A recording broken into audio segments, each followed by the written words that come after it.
दिल्ली में भाजपा ने आम आदमी पार्टी के हजारों समर्थक मतदाताओं के नाम मतदाता सूची से कटवा दिए और अपने समर्थकों के फर्जी नाम मतदाता सूची में जुड़वा दिए। कई स्थानों पर आम आदमी पार्टी के समर्थक मतदाताओं को पुलिस ने घर से नहीं निकलने दिया तो कई स्थान पर मतदान केंद्रों के बाहर से ही वापस भेज दिया गया।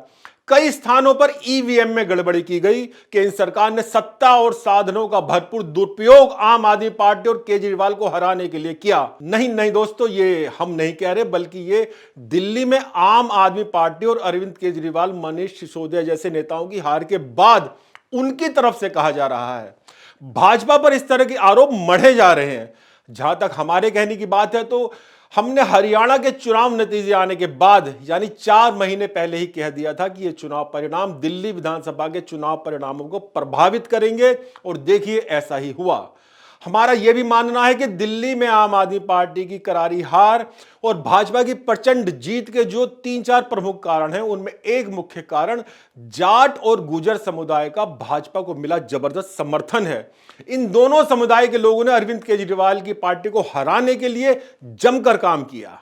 नमस्कार मित्रों, वीवीआईपी न्यूज के इस नए एपिसोड में एक बार फिर से मैं राज कौशिक आपका स्वागत करता हूं, आपको प्रणाम करता हूं। दोस्तों, लगभग 3 दशक से चला आ रहा भाजपा का राजनीतिक सूखा दिल्ली में खत्म हो चुका है। इस चुनाव परिणाम ने जहां प्रधानमंत्री नरेंद्र मोदी का कद और ऊंचा उठा दिया है, वहीं केजरीवाल और उनकी आम आदमी पार्टी के राजनीतिक कद को भविष्य में और बौना होने की संभावनाओं को मजबूत बना दिया है। इस चुनाव में अरविंद केजरीवाल की तथाकथित ब्रांड इमेज को तोड़ने में भाजपा पूरी तरह से सफल रही। केजरीवाल के बड़े प्लस पॉइंट मुफ्त रेवड़ी वितरण का भी भाजपा ने मुंह तोड़ जवाब दिया और जनता ने केजरीवाल की मुफ्त घोषणा से ज्यादा प्रधानमंत्री नरेंद्र मोदी की मुफ्त घोषणाओं को तवज्जो दी, उन पर विश्वास किया। आम आदमी पार्टी के लोग अपनी हार को स्वीकार नहीं कर पा रहे। वो तमाम तरह की साजिश और गड़बड़ी बता रहे हैं, जबकि ऐसा नहीं है। दरअसल केजरीवाल की हार की पटकथा उसी दिन लिखी जा चुकी थी जब हरियाणा का परिणाम जबरदस्त रूप से भाजपा के पक्ष में आया था। लगभग 4 महीने पहले के अपने एपिसोड में हमने इस बारे में साफ साफ बता दिया था कि हरियाणा का चुनाव परिणाम दिल्ली विधानसभा के चुनाव नतीजों को प्रभावित करेगा। देखिए क्या कहा था हमने 4 महीने पहले। दिल्ली विधानसभा के चुनाव का ऊंट किस करवट बैठेगा। आमतौर पर एक राज्य का चुनाव परिणाम पड़ोस के दूसरे राज्य के चुनाव परिणाम को बहुत ज्यादा प्रभावित नहीं करता, लेकिन हरियाणा का रिजल्ट कई मायनों में अलग और विशेष है। उसे देखते हुए राजनीति के जानकारों को लग रहा है कि अगर सही रणनीति पर काम करते हुए राजनीतिक पार्टी, खासतौर पर भाजपा, दिल्ली चुनाव में उतरती है तो दिल्ली का चुनाव परिणाम प्रभावित हो सकता है। दोस्तों, हरियाणा में कांग्रेस ने किसानों के उत्पीड़न, अग्निवीर योजना के नाम पर युवाओं के भविष्य के साथ खिलवाड़, हरियाणा में बेरोजगारी में वृद्धि जैसे मुद्दों को उठाया था, लेकिन चुनाव परिणाम ने बता दिया कि इनमें से कोई मुद्दा चल नहीं पाया। दिल्ली चुनाव को लेकर कांग्रेस को अपनी रणनीति पर अवश्य विचार करना होगा कि जो मुद्दे हरियाणा में जनता ने स्वीकार नहीं किए, उन्हें कहां तक और किस हद तक बदले जाने की जरूरत है। मित्रों, उस एपिसोड में हमने यह भी कहा था कि अगर भाजपा और कांग्रेस ठीक से जाल फेंकते हैं तो अरविंद केजरीवाल उसमें फंस सकते हैं, और देखिए वैसा ही हुआ। सुनिए क्या कहा था उस एपिसोड में हमने कि हरियाणा के चुनाव परिणाम ने दिल्ली विधानसभा चुनाव के लिए एक नई बिसात तो बिछा ही दी है।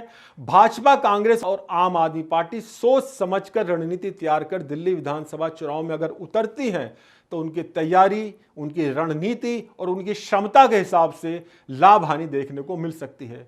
खासतौर पर भारतीय जनता पार्टी और कांग्रेस हरियाणा चुनाव से कुछ सीखते हुए सही तरह से जाल फेंकती हैं तो इस बार अरविंद केजरीवाल की आम आदमी पार्टी की फंसने की संभावना बन सकती है। दोस्तों, अब हम चर्चा करेंगे कि क्या कारण रहे जो दिल्ली ने आम आदमी पार्टी को नकार दिया। जैसा कि मैंने पहले भी कहा, इस बार जाट और गुर्जर मतदाताओं ने झूमकर भाजपा के पक्ष में मतदान किया है। इसका प्रमुख कारण यह रहा कि भाजपा ने रणनीति के तहत दिल्ली की मुख्यमंत्री आतिशी के खिलाफ गुर्जर बिरादरी के नेता रमेश विधोड़ी को चुनाव मैदान में उतारा, जबकि आम आदमी पार्टी के सबसे बड़े नेता अरविंद केजरीवाल के खिलाफ जाट समुदाय के प्रवेश शर्मा को चुनाव लड़ाया गया।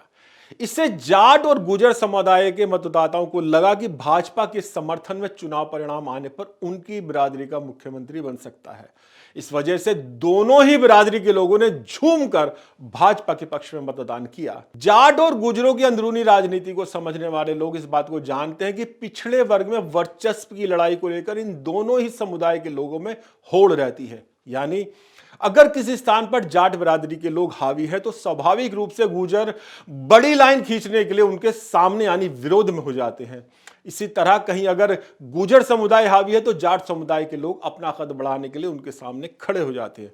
लेकिन इस चुनाव में दोनों ही बिरादरी ने साथ साथ मिलकर बीजेपी के पक्ष में काम किया, क्योंकि दोनों को ही लग रहा था कि उनके समुदाय का नेता दिल्ली की मुख्यमंत्री कुर्सी संभाल सकता है। इसे संयोग कहा जाएगा कि गुर्जर समाज के रमेश विधूड़ी आतिशी से चुनाव हार गए और इस तरह से जाट बिरादरी के प्रवेश शर्मा के मुख्यमंत्री बनने की संभावनाएं बढ़ गई हैं। अरविंद केजरीवाल और उनकी आम आदमी पार्टी की हार का एक बड़ा कारण यह भी रहा कि बीजेपी केजरीवाल की तथाकथित ब्रांड इमेज को तोड़ने में सफल रही। अरविंद केजरीवाल दावे किया करते थे कि वो सादगी के साथ राजनीति करेंगे और किन्हीं सरकारी सुविधाओं को नहीं लेंगे, जबकि भाजपा ने शीश महल आदि मुद्दे उठाकर अरविंद केजरीवाल के असली चेहरे को सामने लाने का काम किया। करोड़ों रुपयों के पर्दे और लाखों रुपए की टॉयलेट सीट की फोटो देखकर गरीब आदमी अपने आप को ठगा सा महसूस करने लगा।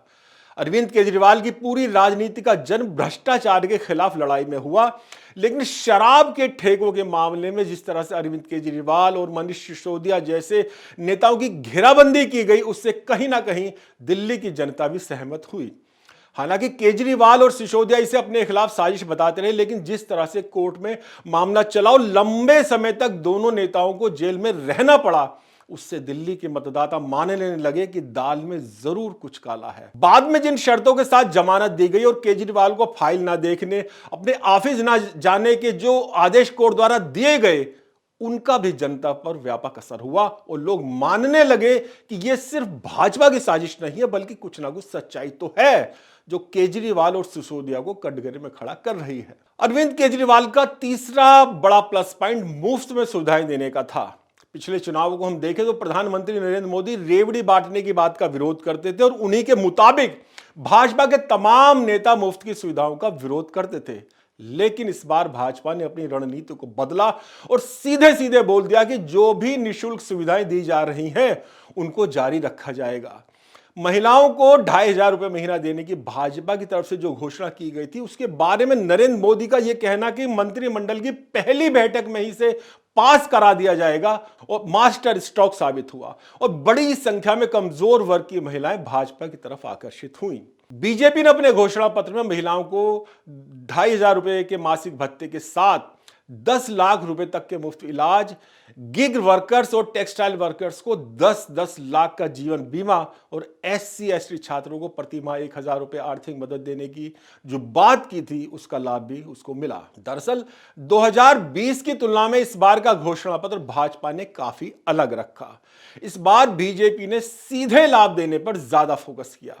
जनवरी में आम आदमी पार्टी ने मध्यम वर्ग का घोषणा पत्र जारी किया था और उसमें केंद्र सरकार से शिक्षा, स्वास्थ्य का बजट बढ़ाने से लेकर आयकर छूट की सीमा को बढ़ाने की मांग भी की थी। आपकी मांग थी कि टैक्स स्लैब की लिमिट 7 लाख से बढ़ाकर 10 लाख की जाए। केजरीवाल को लग रहा था कि इस तरह की मांग करके वो मध्यम वर्ग को अपने साथ जोड़ पाएंगे, मगर हुआ इसके ठीक विपरीत।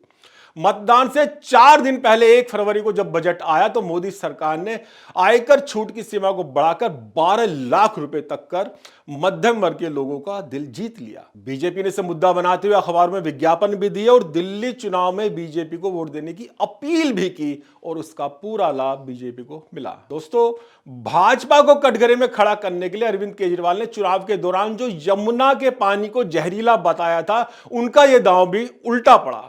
अरविंद केजरीवाल ने भाजपा की हरियाणा सरकार पर आरोप लगाया था कि वो जहरीला पानी छोड़ रही है और यही पानी दिल्ली के लोगों को पीना पड़ रहा है। हरियाणा सरकार पर आरोप लगाकर केजरीवाल भाजपा को कटघरे में खड़ा कर रहे थे, जबकि दिल्ली की जनता को लगा कि जब केजरीवाल खुद ही स्वीकार कर रहे हैं कि यमुना का पानी जहरीला है, तो जाहिर है उन्होंने अपने वादे को पूरा करने के लिए कुछ भी काम नहीं किया। हालांकि केजरीवाल के उस आरोप के बाद हरियाणा के मुख्यमंत्री नायब सिंह सैनी ने यमुना के पानी को पिया और उसका उसका वीडियो पूरे देश में, पूरी दुनिया में वायरल हुआ, जिसका नुकसान भी अरविंद केजरीवाल को भुगतना पड़ा। हालांकि मित्रों, जब वक्त खराब होता है तो आदमी का हर दांव उल्टा पड़ता है। अरविंद केजरीवाल जो कि बाद में वीडियो जारी करते हैं, एक ऐसा ही वीडियो उनका चुनाव के दौरान हमने देखा। मतदान के दिन वो व्हील चेयर पर अपने माता पिता को बैठाकर वोट डालने के लिए ले जा रहे थे। वो जनता की सहानुभूति अर्जित करना चाहते थे कि देखिए कितना होनहार बेटा है जो अपने माता पिता को व्हील चेयर पर बैठाकर वोट डलवाने ले जा रहा है। लेकिन जिस तरह लोगों ने बैकग्राउंड में गाना डालकर उस वीडियो को वायरल किया, उससे लोगों को लगने लगा कि यह सिर्फ एक नाटक है।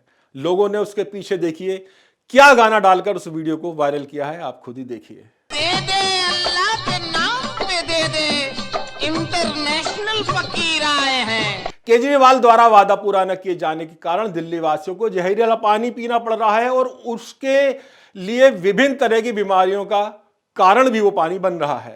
केजरीवाल और आम आदमी पार्टी की हार का एक कारण दिल्ली में कांग्रेस द्वारा अपनी लड़ाई को अलग लड़ना भी रहा है। इससे पूर्व लोकसभा चुनाव में इंडिया गठबंधन में दोनों पार्टी साथ थी, लेकिन दिल्ली में कांग्रेस ना सिर्फ अलग थी बल्कि केजरीवाल को बराबर घेरने की कोशिश भी करती रही। कांग्रेस नेता संदीप दीक्षित बराबर केजरीवाल और आम आदमी पार्टी को निशाने पर लेते रहे। हालांकि कांग्रेस को एक भी सीट नहीं मिली है, लेकिन कई स्थानों पर आम आदमी पार्टी उतने मतों के अंतर से हारी है जितने कांग्रेस के प्रत्याशियों को वोट मिले हैं। खुद अरविंद केजरीवाल की हार का मुख्य कारण कांग्रेस प्रत्याशी संदीप दीक्षित को मिले वोट रहे हैं। केजरीवाल लगभग 3000 मतों के अंतर से हारे हैं, जबकि संदीप दीक्षित को 5000 से ज्यादा वोट मिले हैं। ऐसा और भी कई सीटों पर हुआ है। दोस्तों, आपको यह भी बता दूं कि दिल्ली के चुनाव परिणाम से गाजियाबाद के सांसद अतुल गर्ग का राजनीतिक कद भी बढ़ गया है। अतुल गर्ग दिल्ली विधानसभा चुनाव के प्रभारी थे और लगभग 2 महीने से वो गाजियाबाद में बहुत कम और दिल्ली में ही ज्यादा दिखाई देते थे। इस दौरान कई बार दिल्ली में उनके साथ रहने का मौका मुझे मिला।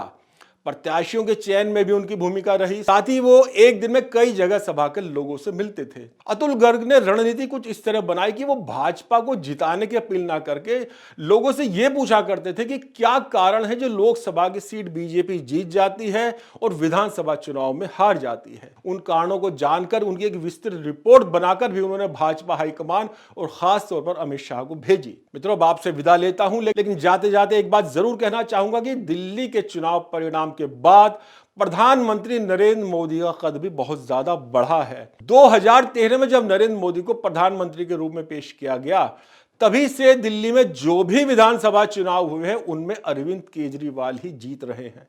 नरेंद्र मोदी और तमाम भाजपाइयों के प्रयास दिल्ली विधानसभा में असफल होते रहे हैं। पहली बार ऐसा हुआ है प्रधानमंत्री बनने के बाद नरेंद्र मोदी के नेतृत्व में दिल्ली में विधानसभा चुनाव जीता गया है।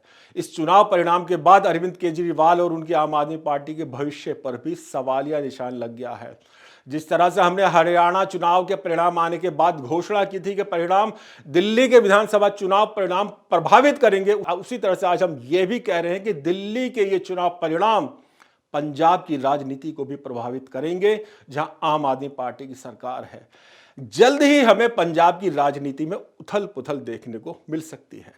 तो दोस्तों, आज के एपिसोड में बस इतना ही। यह एपिसोड आपको कैसा लगा कमेंट बॉक्स में जरूर लिखें और सब्सक्राइब करना बिल्कुल ना भूलें। वीवीआईपी न्यूज़, नमस्कार।